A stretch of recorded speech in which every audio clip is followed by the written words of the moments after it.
We all know that the right habits and mindsets can be transformational in how we live our lives. But among the sea of advice online, it can be challenging to know who to trust with these important life decisions. At The Standard, we answer those questions and introduce you to some of the most successful people in the world in their fields and the habits and the mindsets they use to achieve their success. To learn more about our social platform, head on over to www.thestandardapp.com. And now, your host, myself, Chris Pallatroni. Well, welcome to another episode of The Standard. I am your host, Chris Pallatroni, and today's guest is Meghan Tieff. She is a fitness coach on the East Coast, and she's been at it for more than 20 years. This lady is exceptionally knowledgeable about all things fitness and nutrition, and it was such a fun conversation. As you'll hear, Meghan is one of those people that we all want in our lives. She has an abundance of energy. She is so positive, and as I say a few times, she is just a ray of sunshine, and it will easily come off even if you don't watch the YouTube video of this. But she is such a pleasure to talk to. I met Meghan about a year, maybe a year and a half ago. I reached out to her when I was first building The Standard, and she was so generous with her time and quickly became a fan of what we were doing and was willing to contribute to the platform. And I'm so glad that I got a chance to meet her because she brings so much knowledge. And in this particular episode, we talk about a variety of habits that serve her really well, from exercise to the way she thinks about situations, to her best mindset. We dive a little bit into some of coaching and some of the challenges that might be out there for people that are developing habits. We talk a little bit about family life and whatnot. And I think you're really going to enjoy this episode because she just knows so much and has just such an honest way of sharing her knowledge that comes off just really well. And so without further ado, I want to welcome Meghan Tieff. So I obviously know a fair amount about your background, but for all of the listeners, maybe you can give us just like a tour of who you are. Obviously, you've been at this for quite some time and you do so much more than just, coach people. So maybe you can just give a little introduction to who you are and a little bit of your background, and then we'll sort of like take it from there, if you will. Sure. I am a certified personal trainer, wellness coach, accountability coach. I've been doing it for 22 years. It's crazy to even believe that, because prior to this, I was a paralegal and I was in law, and I just made a career change, and here I am. It's a true passion of mine, obviously, and every day I wake up, I'm so grateful I get to do it. Teaching, so not only personal training people in their homes, in my studio here, which is the setting behind me, going to their places of business, group training people, training mothers and daughters, training people online, virtually. I also teach my boot camp classes. I'm a group fitness instructor, and I've been teaching boot camp classes, Pilates classes, Zumba classes, toning classes, kickboxing. The list goes on, for 22 years as well. So I now currently teach those classes globally on an app called PalTalk, which is totally amazing because we have people from all over the world, people that don't even speak English, doing my classes. That's really amazing. So it's just me being able to impact and reach more people and really honing in on health as well.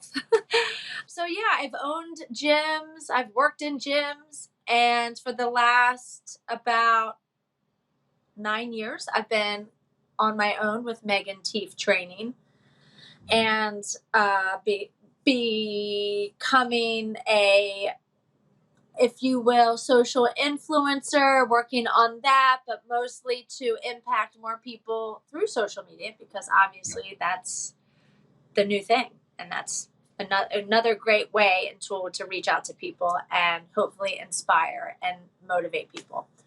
So that's what I do. I also have some other side businesses. And again, the social influencer thing, that's an actual real job. And actually very time consuming, but very rewarding. And I work with companies that I believe in health and fitness and beauty and parenting and just Amazon and share what products I love and help me with my life and being a mom, single mom, things like that. So I'm very busy, two kids, Single mom, 2 boys. So Yeah, you got your handful for sure. One of the things that really struck me out when I first met you, and I was like, she can't be like this all the time, is just your energy. Like you have like, and I think it makes so much sense with you being, in the fitness industry is, not that you're probably always a ray of sunshine, but like you've got such a great aura about you. And I have to imagine like that is something that is so helpful for people who are trying to make changes. Was, let's be honest, it's just hard to make changes in our lives. And so for all of you listening, if you get a chance to watch the YouTube, you should see her. She is literally a ray of sunshine, and you've always been that way, which I've always found so endearing. So that's great. I've got to ask you though, paralegal, why did you shift to fitness? Like obviously this was a couple decades ago, but like what was it about fitness that you said, let's ditch that and make this your, were you trying to make it a career, or did you just stumble into it? no, I actually wasn't. I was really loving my job as a paralegal. I went to the University of Maryland and I studied criminal justice. I actually wanted to be in the FBI after just falling in love with Silence of the Lambs back in the day. Oh my lord. And I just had this crazy fascination with criminals. Don't judge me or think I'm weird. I thought You that were watching those late night TV shows on like unsolved case mysteries or something like yes, that. Yeah, totally. yes. Oh, like 2020 Dateline. Although then I Oh became my a single mom, and then I'm like, oh my god, they're all gonna come murder me.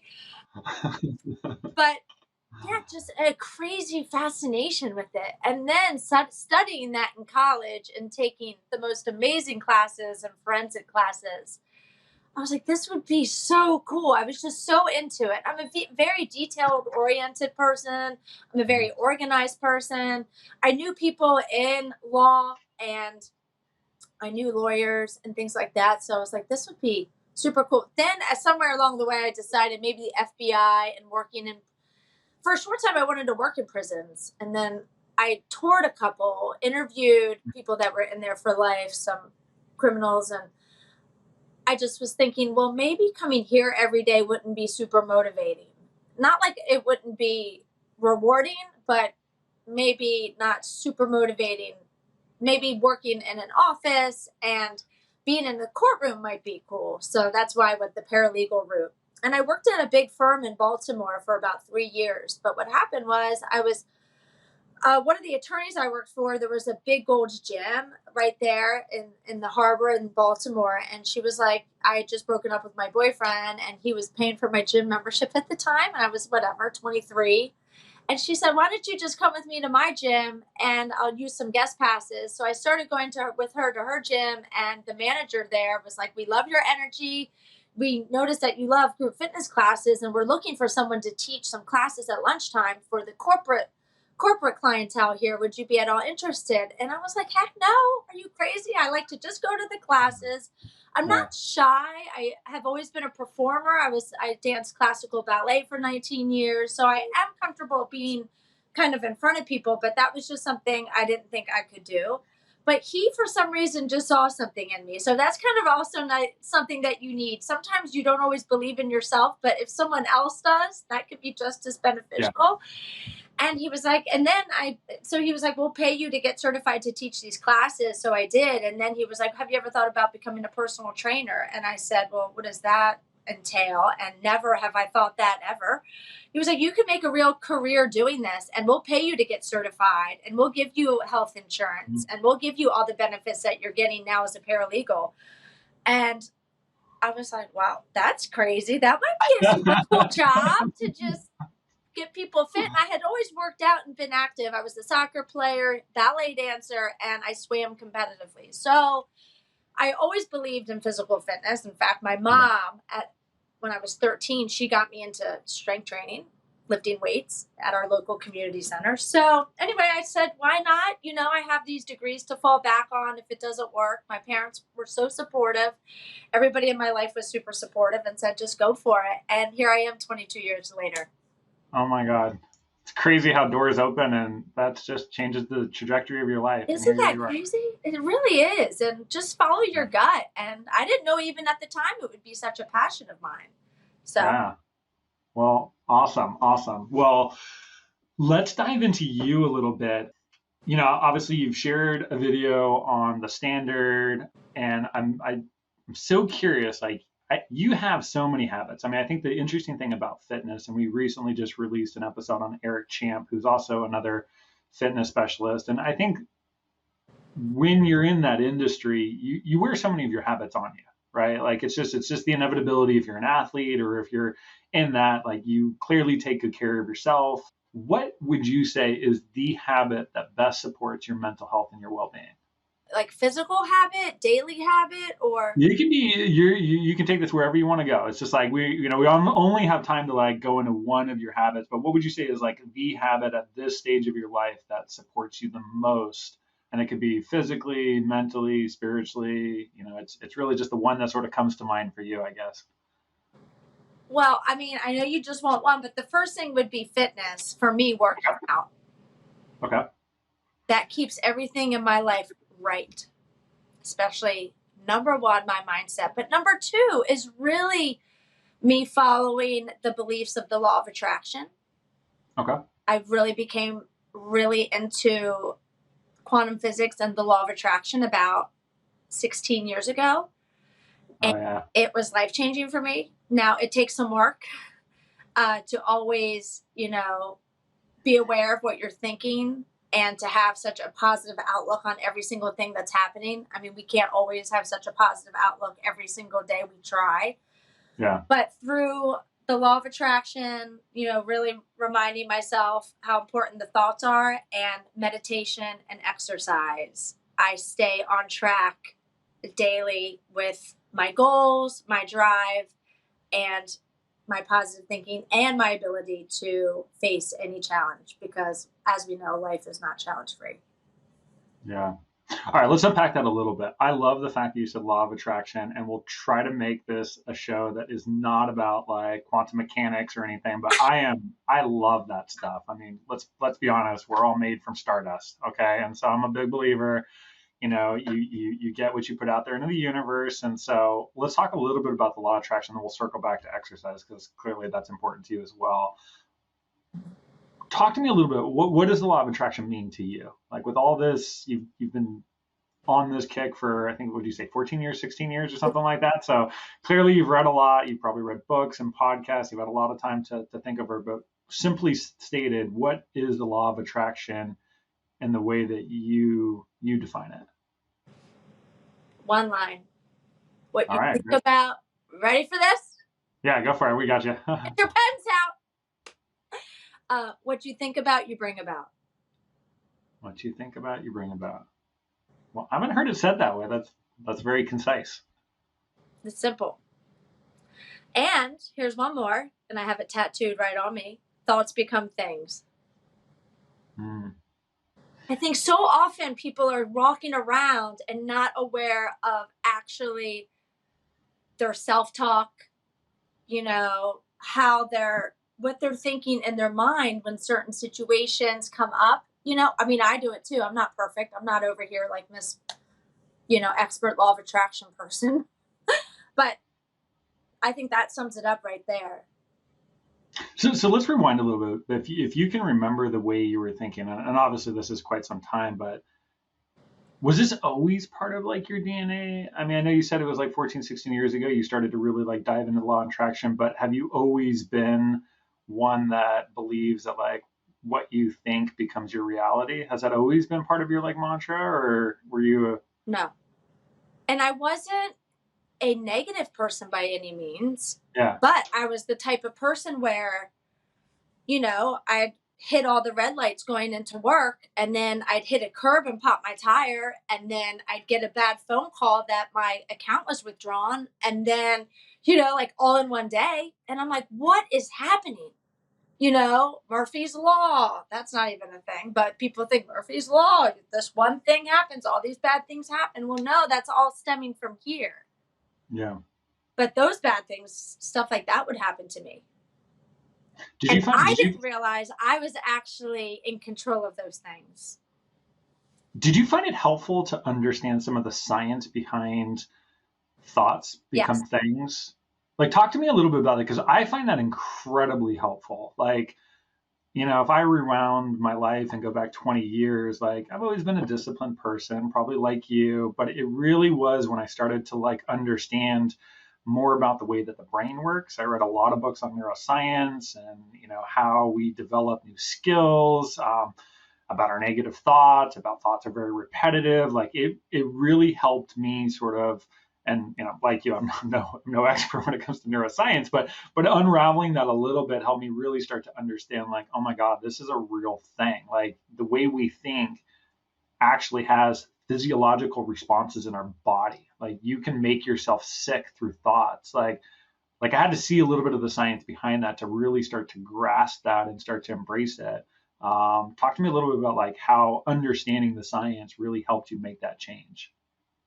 You probably then know more about the science than me, except for I do know that a thought is an actual vibration Mm-hmm. that is actually sent out into the universe. Like there is an actual wave. I don't know.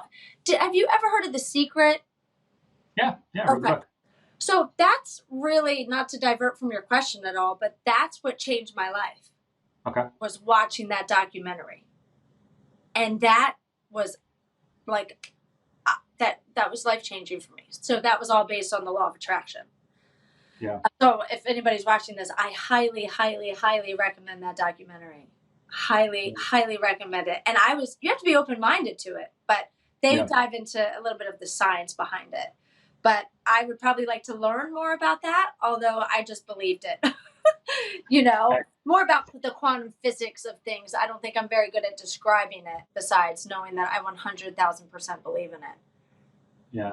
Yeah. It was helpful for me to realize, like, I think we have, and it's all, there's no exact number, but I think we have like 40 to 70,000 thoughts per day. It's some number like that, which obviously is a vast amount of thoughts. And, it comes up in so much literature. It's like, not all your thoughts are real. Just because you think it doesn't mean it's a reality. You start to learn that the vast majority of your thoughts are really about yourself, right? We think disproportionately on ourselves. They tend to be very repetitive depending on who you are. But I would say the average human, they lean more negative than they do positive.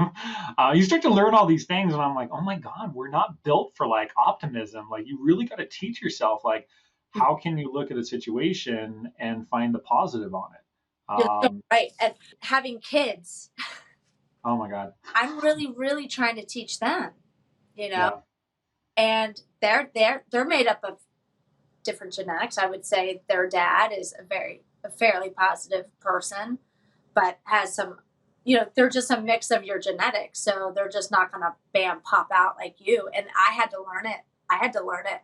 I had to watch that documentary, which changed my life. So I'm trying to like teach them early. My parents didn't teach me this. Yeah. And so I think they're already a leg up because I send them stuff and like little clips of videos all the time, just as Yeah. reminders. Sometimes it's hard because their brains aren't, fully developed and they're going to Mhm. have to make some bad choices and they're going to have to, fail at some things and mess up. And, Yeah. and that's how you learn. So I still mess up. We all still mess up, even though we believe this way and we think this way. But it does. It takes practice, and it's easy to fall back into a negative way of thinking or self-talk. You know. Yeah. I also think how you frame it. I was on a meeting earlier today, and they were talking. It was like some sort of quote. I'll mess up the quote, but it was on Thomas uh, Edison, I believe, and it was like, it's not that I failed 10,000 times in creating like the light bulb. He was like, I just found 10,000 ways that didn't work, and it was such an interesting, like, sort of a playful way of like. Yeah, it's a nice way of like looking at it, right? It's like you didn't fail; you just tried something and it didn't work out, and I think that's a really reframing things is really powerful. Totally. Um, I'm wondering if you could talk about the law of attraction as it relates to your circle of friends, because clearly, well, I'll let you sort of fill in the blanks. But when you think of law of attraction and you think of like the people that are closest to in your life, not just your sons, but the friends that you have, how does the law of attraction play into the people that you're willing to surround yourself with? So I've over time had to say goodbye to certain friends. because our energy wasn't in alignment. And it was hard for me to do that because you want to be a good friend. You've been friends with somebody for 15 years. And if I were to see those people on the street today, I would say hello and be completely friendly. Yeah. But after many, many years of hearing, like, and trying to, so really quick, when I saw this documentary, my ex-husband and I bought like 10 of them, 10 copies, because it wasn't online. And we were handing them out to everybody we knew. We were going to change everybody's lives. Oh, that's awesome. Family, parents, my parents could use this, you know? Yeah. Everybody's lives are going to be changed like ours. Well, like 2 people out of 12 got it. Yeah.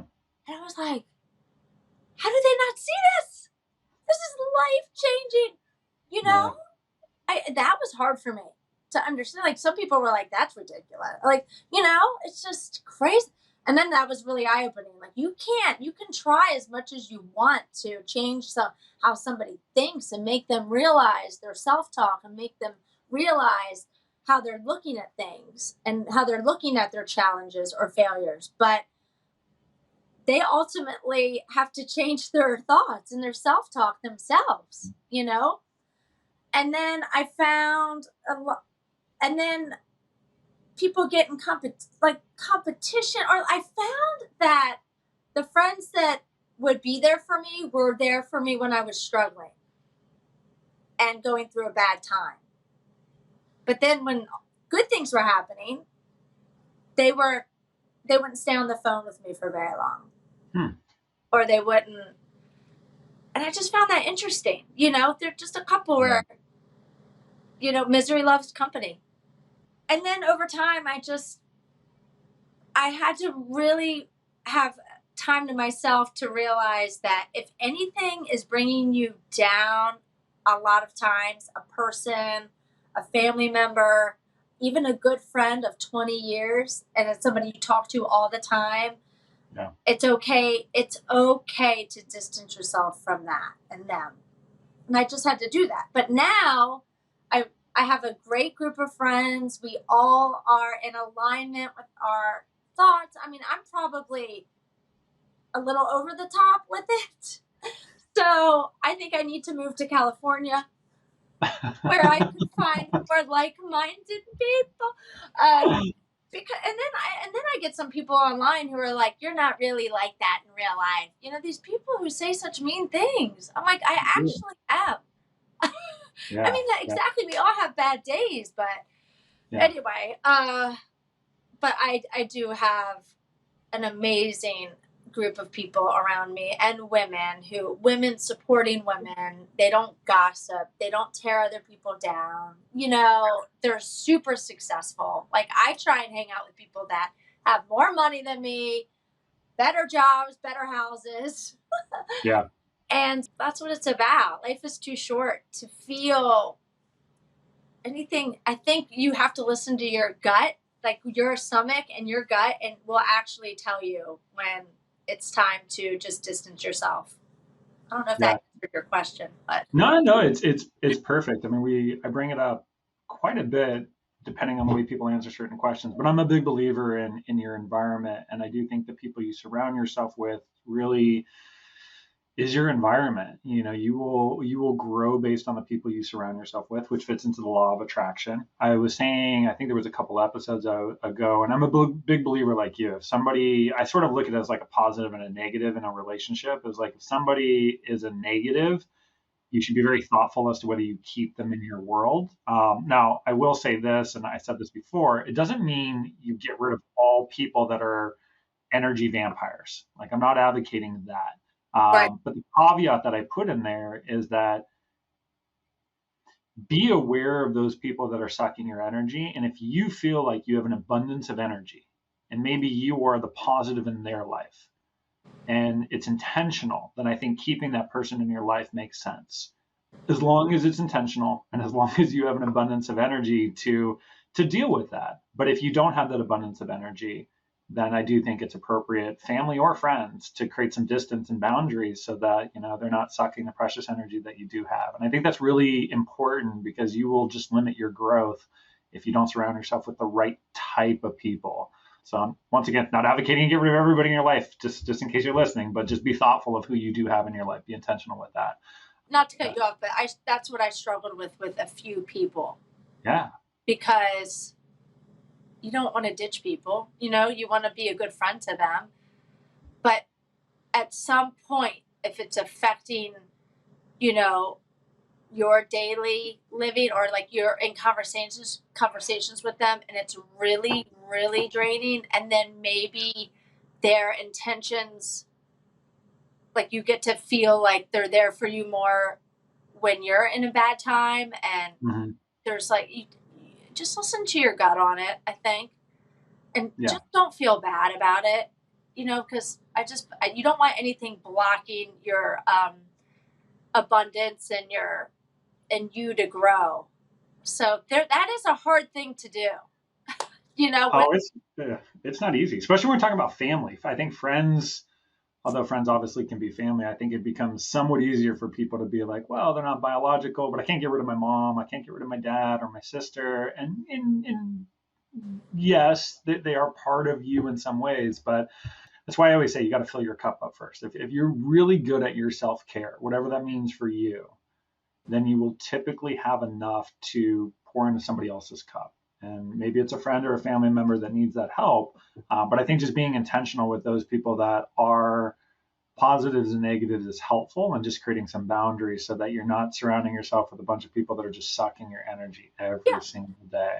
And you nailed it, boundaries. And you can, obviously you're not going to X out your mom or your dad, but you can absolutely distance, and then when you are with them, just another thing was just really becoming accepting of how people are and not having certain expectations. Like, this is how they are. You can't change them.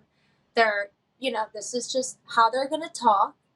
And in your short time with them, just suck it up and just be quiet and have a nice dinner. And then, because at this point, nothing you say is going to make them realize.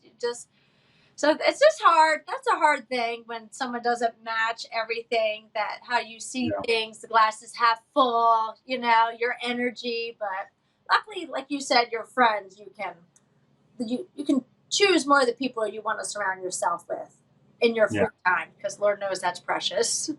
No, I only have like 4 friends, so I totally get it. Let's circle back to your fitness. I want to touch on that, and then we'll dive into a particular mindset that you have. But obviously, fitness is such a part of your world. So you mentioned this as one of the key habits that you have. Is it a certain type of fitness? Is it working out? Is it just anything moving your body? Like, walk me through a little bit, like when it comes to fitness or daily movement, like what are you doing and why is that so important to you? Well, first of all, I'm a personal trainer. So making sure that I'm the example is very, very important. No one wants to hire a very heavy trainer. But I could always be better at my fitness, I feel like, especially as a single mom. I have my kids 90% of the time. I'm busy trainer. I'm very busy. So it's very important. I need to make time for it, but I know it's so important for my mindset. It really helps my mood and my mindset and me facing challenges, because I have a life full of challenges. I just do. But it's anywhere from, it can be, I really love hitting the gym. I really love hitting my weights. It's a real meditation for me. I don't listen to music when I go to the gym, and when I lift weights, even if I'm down here in my own studio, I try not to put music on. It's just a time for me to clear my own head. I'm really into meditation, and I mostly meditate in a dry sauna. That's something that's very, very important to me. And I'll find myself in there more. I shouldn't just it's like praying just for when you are hoping for an outcome. I don't just do that, because I really get in there. And when I meditate, I focus on things I'm grateful for, and just like the little tiny things. So that's a big part of keeping my mind right, keeping calm and able to face challenges in a relaxed way. And then, I do work out sometimes in my boot camp classes. I'll do some of the workouts with them, or if we go for a run, a client, I'll run with them. But I would not say I'm addicted to working out, and I'm not like some crazy exercise person. I don't spend hours and hours in the gym. Sometimes it's 30 minutes. I'm just being honest. And then when I teach my virtual classes too, I'm doing that because I'm right here in my studio. So if I'm not doing it, they don't know what the heck we're supposed to be doing because they're following me. That's why I love teaching so much, because I'm helping others and I'm getting my workout in. So, but I'm definitely getting, and then I have 2 active boys. So we're out in the yard throwing the football, kicking balls around, and I'm at their sporting events. So it's a good. There's a few interesting things you said there. I mean, it sounds like you didn't use these words, but there's a lot of variety in the way that you choose to do it. My wife is very much like that, where I'm a runner. Like, I'm cool. I'll just run 30 miles a week, same routes. And she's like, isn't that boring? You've been running for like 15 years. You're running the same routes all the time. And I'm like, nope, love it. It's great. And she's the type that like, she needs to do a little bit of strength training, but then riding a bicycle and then going for a walk and then doing like, she needs that variety. And I think that's really important. It sounds like, although you didn't use the words, like having variety in the way you choose to move is something that you value. And it sounds like this is something you're doing on a daily basis. So whether you're in the gym, you're in the sauna, you're with your boys, you're doing a workout class, like you have an eclectic set of tools when it comes to exercise that you're flexing. And sounds like part of what you're enjoying. Yeah, and I think you're 100% right. And I think that's why for the last 22 years, I've been a personal trainer, but I've also been a group fitness teacher, where I taught spin classes and boot camp classes and kickboxing and Zumba and Pilates. So a couple times a week, I would be doing all those variety of things.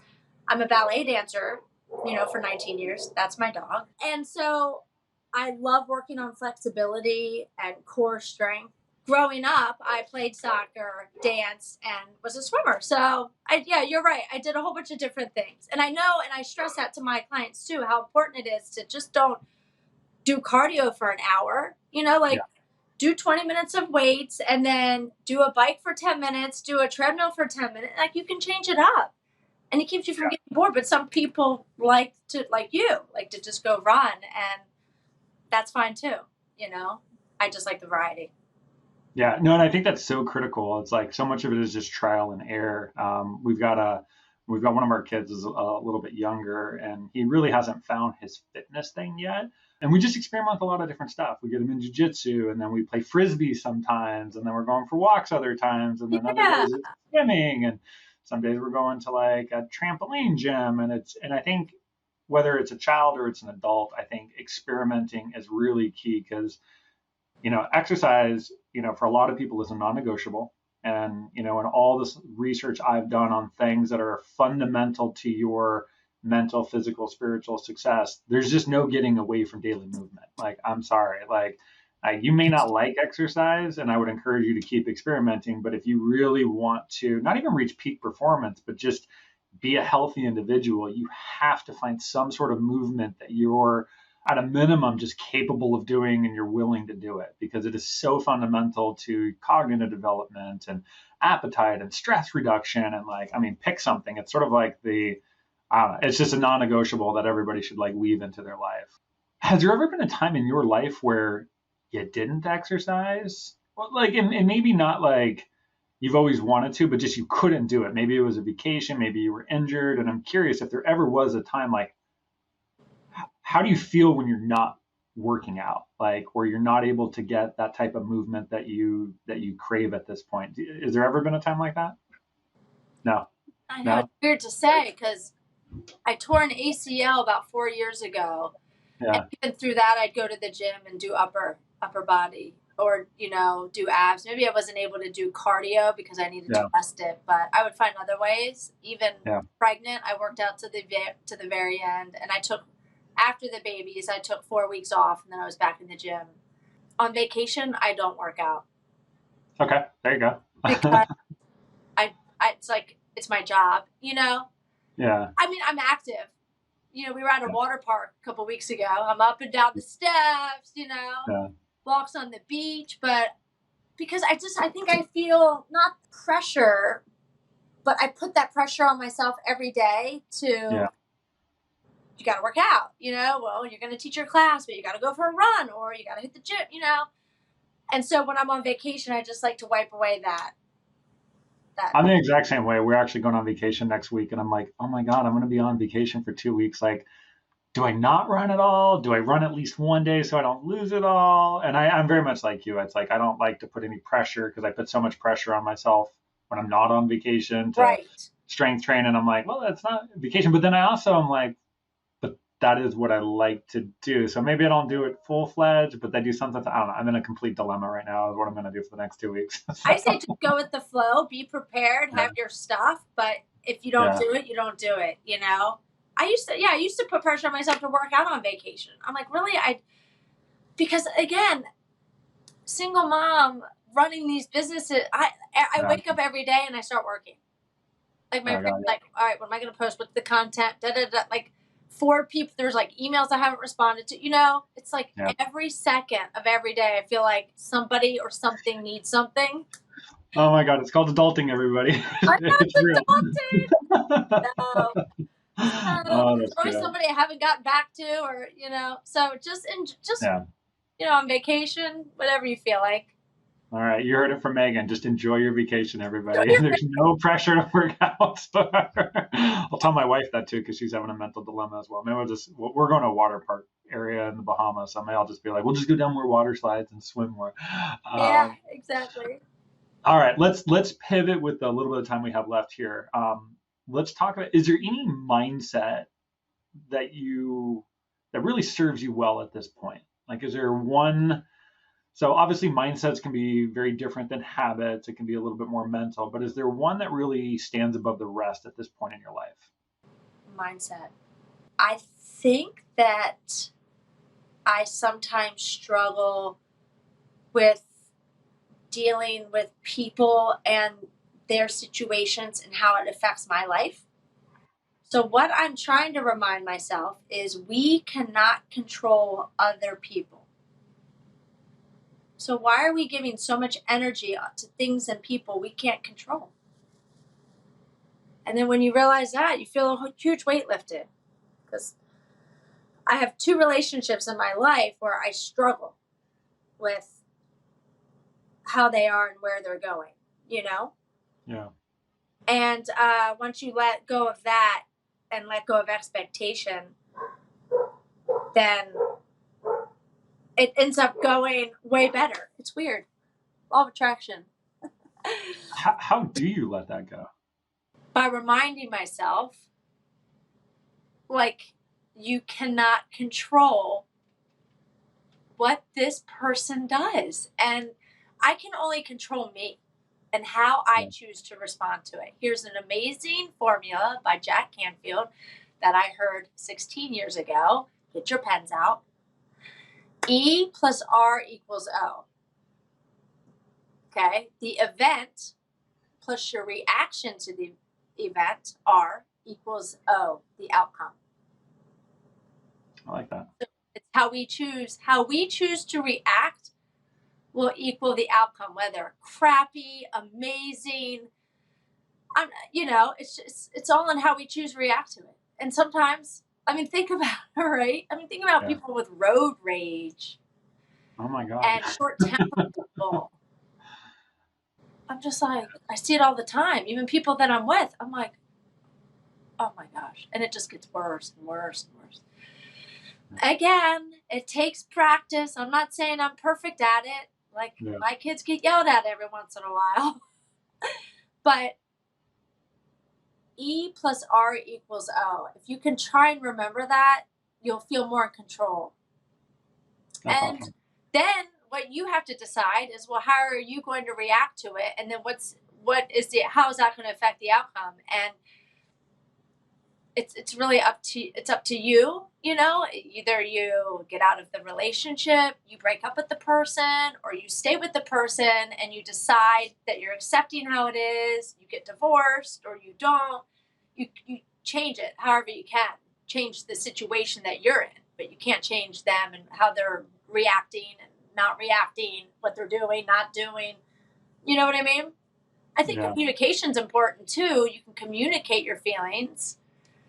But after some point, I've just realized people don't change, without getting into too many details about my personal life. But Yeah. and just focus on you and how you can make yourself better.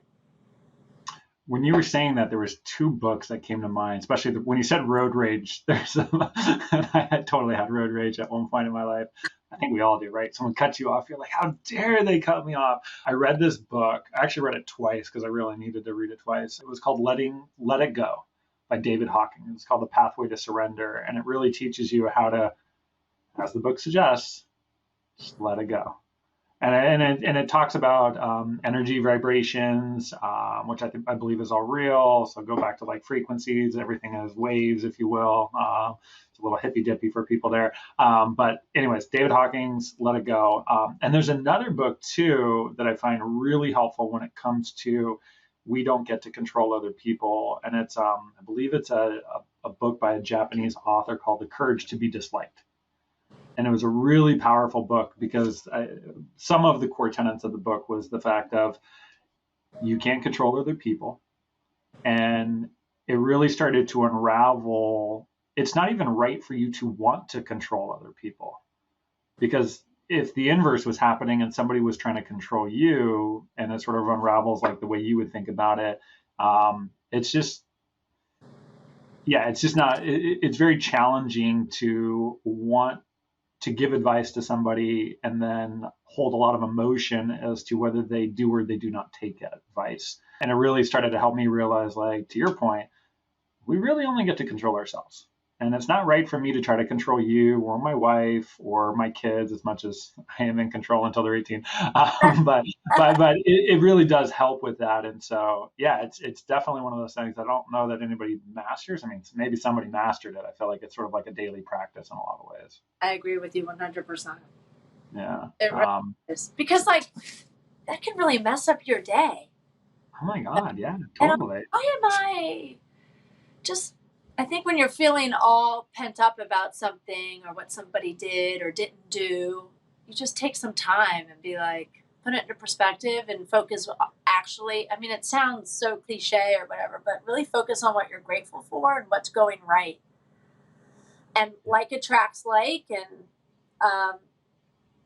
that really will bring more abundance and good things your way.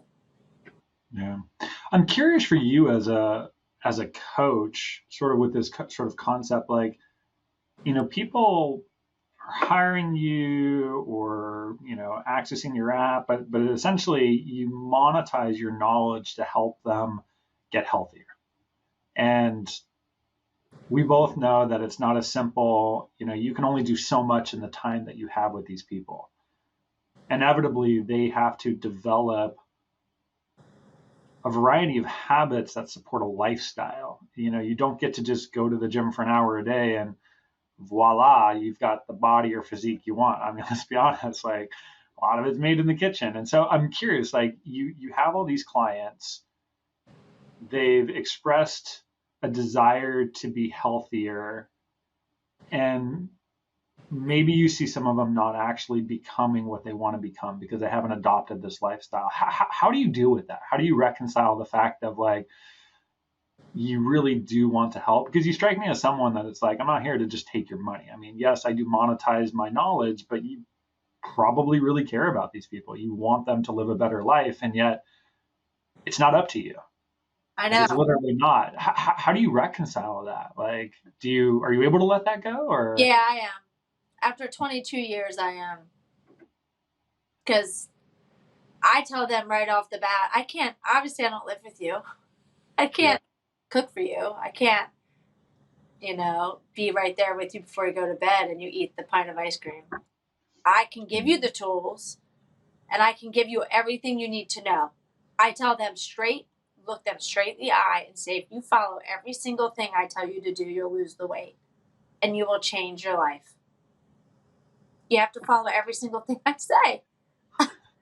Like, I'm that confident. And if you follow every single thing I say and you believe it, you'll change. You'll get the changes in the results and you'll keep those results. Yeah. You can't just do it for 3 to 4 weeks and then fall off again. And then, you're back to where you started. You can't see my wall here, but I have a whole bunch of before and after pictures here. Half of these people probably gained their weight back.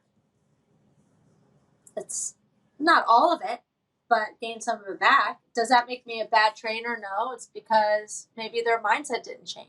And here's another good line that I've used before is your body is the product of your thoughts. Yeah. That needs to sink in for people, because they look in the mirror and they just say, see fat, I'm fat, I'll always be fat, I'm ugly, you know? How do you really feel and think about your body? Do you really feel and think you can get that 20 pounds off and you can be the healthiest and the fittest you've ever been, even at whatever age you are? If you don't, you never will be. Like when my kids are like, I can't do that. I'm like, well, not with that attitude. You're right. You can't. If you don't think you can, you can't. Yep. Whether you think you can or you think you can't, you're right. It's a you're right. quote. I did a post a while back on the two most powerful words in the English dictionary are I am, because whatever you choose to put after that, we're really talking about identity. And identity is at the core of all of us. We'll always act in congruence with the way that we see ourselves. If you see yourself as a smoker, you will be a smoker. If you think yourself as a drinker, you'll drink. If you see yourself as a healthy person, then you will tend to make healthier decisions. And that's going back to thoughts, right? Thoughts are things. I mean, it all starts in the mind, right? Yeah. Like I'm always broke. Well, you'll always be broke. Yeah, with that attitude. Totally. Like when my kids have challenges, well, I'm never this, I'm never that. I'm like, well, you won't ever be. Well, what am I supposed to do, Mom? What should my thought be? Focus on what you want to be. You think you're not a runner? Well, you never will be. You don't think you're fast? Well, you won't be. Focus on being fast, being a better runner.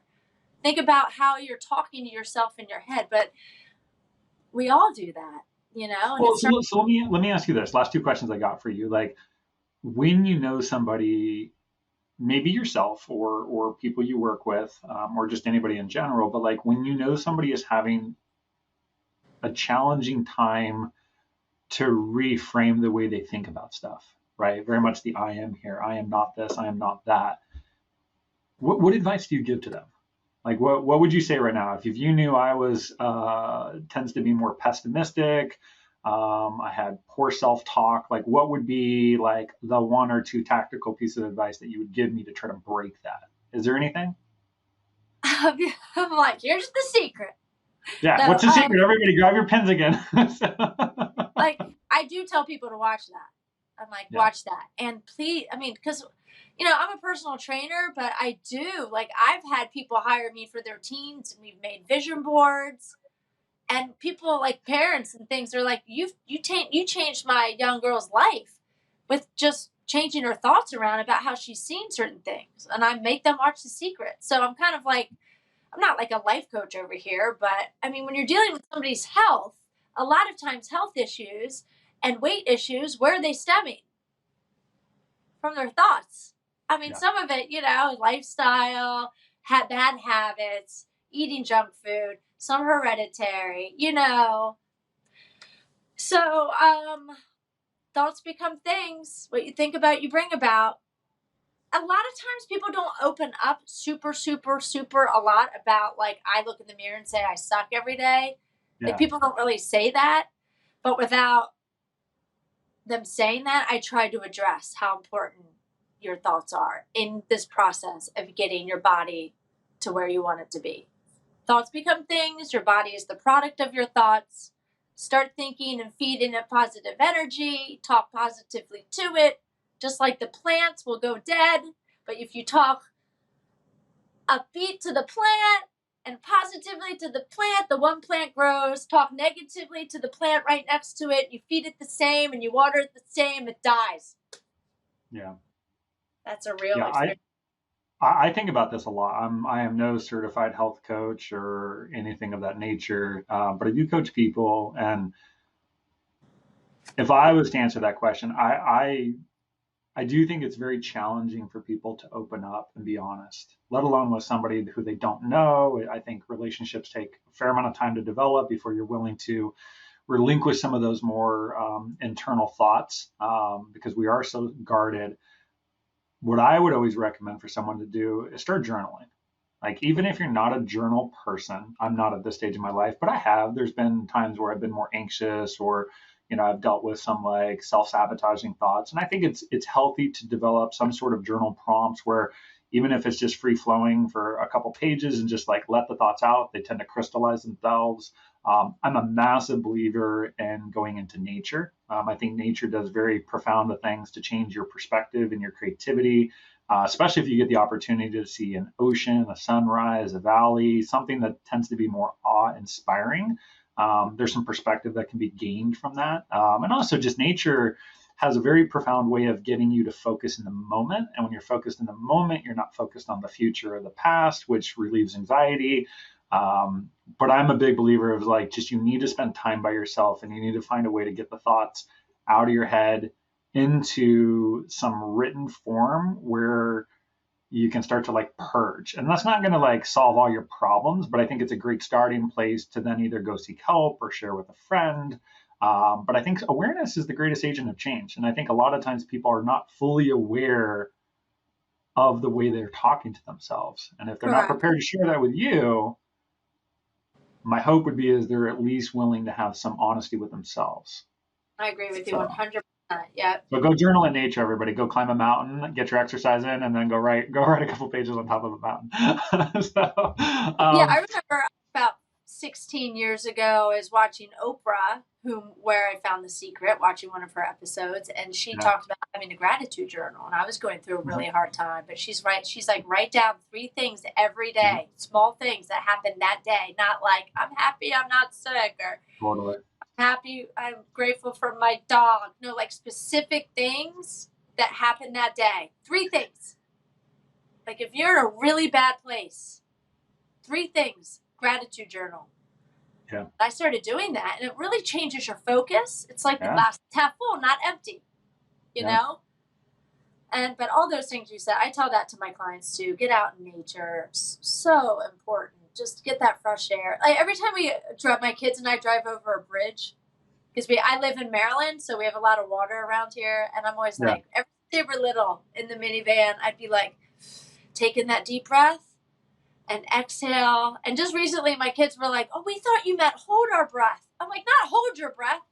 Just like take in the energy from the sea, from the water, from the life under you. Just breathe it in. And we were, just like little things like that. Yeah. So I really believe in that. It all adds up. I know it seems like a lot to do, you meditate, work out, eat right, take your vitamins, get good sleep, don't stress, don't be anxious, get out in nature, But if you do a little bit of each of those things every day, it adds up. Yeah. Well said. All right. Last question I got for you is, I always love to ask this question because as much as I am hyper focused on the individual and trying to give self-care tips to people that may need it, I'm very sensitive to like the collective of all humans. Like I'm very big on this. It's really at the backbone of the standard. And so from your perspective, let's say you've got this magic wand and you can wave a wand over all 8 billion humans and give them some habit or some mindset that you really feel would nudge humanity in a more loving and kind direction. What habit or what mindset do you think would be most beneficial for all of us? I would say thoughts become things. That's it. What you think about, you bring about. Yeah. Because then when you're mindful of that, it can change your whole life. Be mindful of that. That's what I would do. That would be the one thing. Thoughts become things. We'll put that in the show notes for sure. Where can people go to learn a little bit more about you, Meghan? I don't have a website right now, but my Instagram, and I have super exciting news that I am coming out with a fitness app. Yay. In 2 weeks. So I'm very excited about that. You can go on there and get all my tips and all my workouts that I've been doing for 22 years and quick meal tips and stuff like this. I'll be chatting and giving good talks about, the law of attraction and how important that is, what we've talked about here for the last hour. But I'm really big on Instagram and sharing my life on there and giving tips and workout tips, nutrition tips, things like that. Facebook. So yeah, Awesome. YouTube. Perfect. Well, we will get all that in the show notes, and I will make sure to send you an email to get the where they can find your app or the name of it. So we'll include that in the show notes too as well. Perfect. Meghan, you're amazing. Like I said when I started off the show, you are one of the few people I've met that is just such a ray of sunshine, and it really is. And this is really who you are as a person. I can say this. I've had the luxury of talking to you several times, and you're always, you just make my day brighter. So thank you. Oh, right back at you, Chris. I'm so glad we reconnected, and I'm so glad we connected in general, because I remember one of the first times I talked to you, I was like,